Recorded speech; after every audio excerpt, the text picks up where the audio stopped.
You may have seen, most of you have probably seen 2012 Enigma, which is a video of mine I'm proud to say was #1 most viewed on Google December 1st of last year. And the reason why it got that way is because the information has rocked the internet. It has led to my getting the starring position on a sci-fi documentary coming out in November on Sci-Fi Network. It's led to Penguin contacting me to write a book based on the video, one of the biggest publishing companies out there. It's led to my working with, I'm going to say this now publicly, Jim Hart, who wrote the movie Contact with Jodie Foster. That's our screenwriter. Thank you.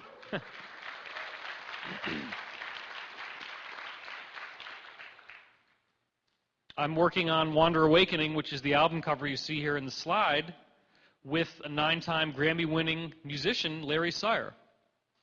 The reason why all this big talent and why all this attention is being focused here is not because I may have been somebody else in another lifetime.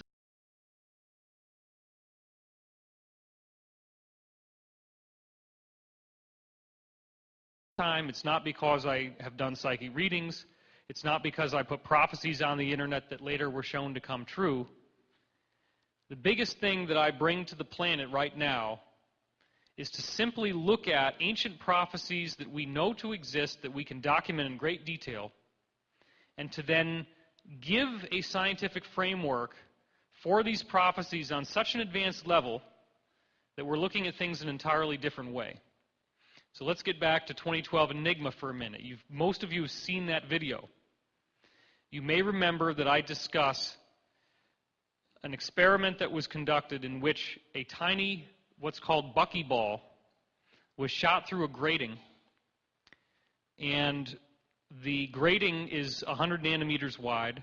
The buckyball itself is only about 1 or 2 nanometers wide. It goes through the grating and it turns into a wave.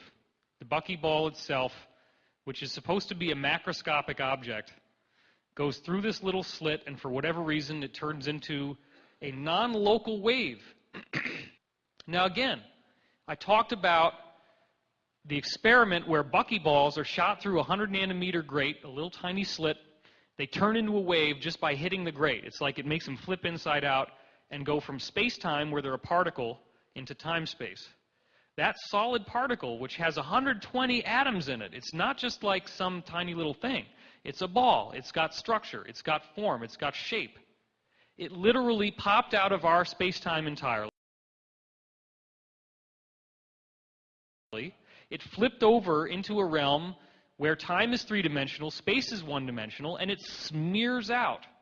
It's partly in the past, it's partly in the present, it's partly in the future. And in that state, it looks like a wave because you can't measure where everything is anymore. So now get a load of this.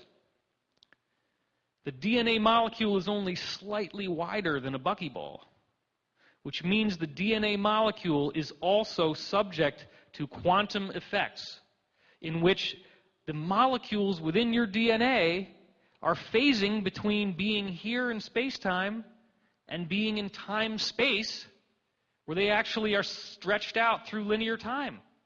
And they're sensitive to all the other energy fields around them.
As you know, the title of my book is The Soul Genome, Science and Reincarnation. The soul genome is an effort to expand the traditional notion of the soul as a sort of a spiritual organism. But in science, it's not very useful to say we're talking about the soul genome, because that has such connotations that vary depending on the belief systems of people. Ian Stevenson, the psychiatrist who really is the dean of scientific research and reincarnation, near the end of his life reached the point where he said, I don't know that I can really say this proves reincarnation, but there has to be some container, some mechanism that carries forward all of these memories and these physical features from one life to the other. And so he chose the word psychophore, which in Greek means the container of the psyche. And he said, this container must carry all this information forward. When we did our meta-analysis of the cases, we discovered that we were talking about more than just a container. We were talking about a container with real factors included in it, real DNA patterns, real personality traits, real mental levels of development that we could correlate with IQ and other measures of our mental development.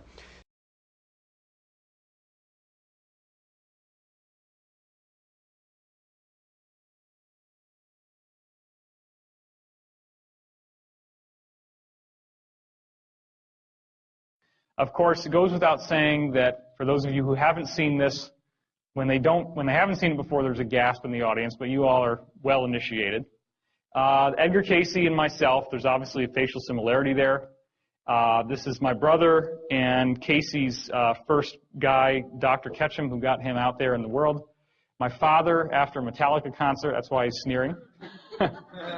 And the Squire, Edgar Cayce's father. My father would only shop at the Squire shop, and everybody called Cayce's father the Squire. This is my best friend Jude and Edwin Blumenthal from the Cayce tradition, one of his principal investors. Jude and I did marvelous music together in high school, at least we thought so at the time. And this is my friend from college, Christopher, and his corresponding reincarnation, Morton Blumenthal. This is my good friend from college, Angelica, and this is Edgar's wife, Gertrude. These are like the only people I'm still in contact with from high school and college. I mean, you have to understand, these are not just random people from my life. These are like some of my closest associates and friends. And then when you find out that they're the same people as in Edgar's circle, it's very, very surprising. He chose the word psychophore, which in Greek means the container of the psyche, and he said, this container must carry all this information forward. When we did our meta-analysis of the cases, we discovered that we were talking about more than just a container. We were talking about a container with real factors included in it, real DNA patterns, real personality traits, real mental levels of development that we could correlate with IQ and other measures of our mental development. So I used a word which is a little bit different from Ian Stevenson, psychoplasm, which connotes the same idea that there is a container of the psyche, but that it has these various factors, which is really analogous to a cell. We have a cell with a membrane, and in the membrane you have the mitochondrial DNA, you have the Y chromosomes, you have the organelles, you have all of the parts of the cell that we read about in our biology textbooks. And so the psychoplasm, from our theoretical point of view, contains the same analogous components that shape not only the physical body, but the personality of the individual.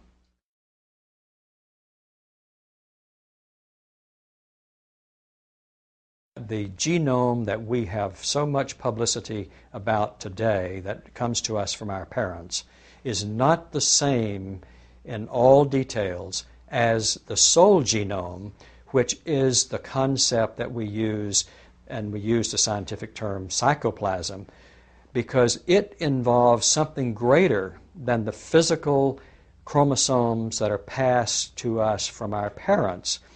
And when you see variations in the current genome of an individual born of a mother and a father who are of a particular race or cultural orientation, the child may very well have features that are not part of that same genome that the parents passed on. And we say, where did that come from?